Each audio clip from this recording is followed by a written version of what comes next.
Assalamualaikum warahmatullahi wabarakatuh. Perkenalkan, saya Sarvia dari Prodi Teknik Geofisika Universitas Brawijaya Angkatan 2021.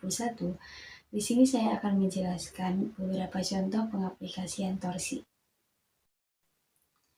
Sebelum menjelaskan mengenai beberapa contoh pengaplikasian torsi, jadi torsi itu adalah momen gaya pada gerak rotasi yang mengakibatkan suatu benda dapat berputar karena adanya momen gaya atau torsi.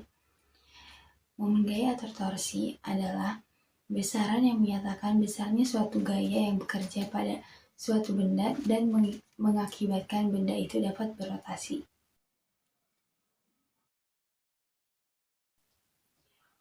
Untuk contoh yang pertama yaitu tutup botol pada air mineral, di mana tutup botol ini berguna pada urusan pengencangan atau pelonggaran atau yang biasa kita sebut dengan membuka dan menutup botol.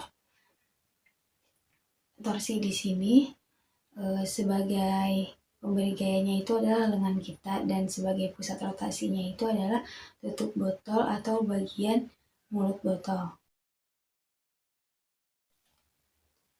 Contoh pengaplikasian torsi yang kedua yaitu pada peristiwa ketika kita sedang menggunting suatu benda, misalnya kertas, menggunakan gunting sebagai pusat rotasi. Yang dimana lengan kita itu sebagai pemberi gaya, dua jari kita yang menggunting sebagai pemberi gaya dan sebagai pusat rotasinya adalah titik yang disilang gunting ini. Contoh penerapan yang ketiga yaitu pada peristiwa membuka dan menutup pintu. Dapat dilihat bahwa ketika kita memberikan gaya dorong kepada pintu dengan jarak yang lebih pendek dengan pusat rotasi yaitu engsel, maka benda atau pintu tersebut akan sukar berotasi. Sedangkan ketika kita memberikan gaya dorong yang jaraknya jauh dengan engsel, maka lengan itu kan jadi jaraknya semakin jauh. Nah, dari situ benda atau pintu tersebut akan lebih mudah berotasi. We got history, got me feeling the nostalgia when you look at me, thinking about what could've happened or what could've been. Finally your face, I know ain't that a sight to see. Take my time, then take your clothes off one more time maybe. Dari ketiga contoh tersebut dapat saya simpulkan bahwa torsi itu termasuk besaran vektor yang dipengaruhi oleh lengan torsi dan pemberi gaya, di mana semakin besar gayanya maka akan semakin besar rotasinya atau lebih mudah untuk berotasi.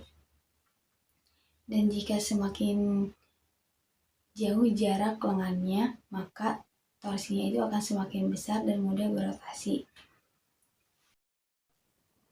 Selain itu, torsi juga dapat dipengaruhi oleh sudut yang dibentuk.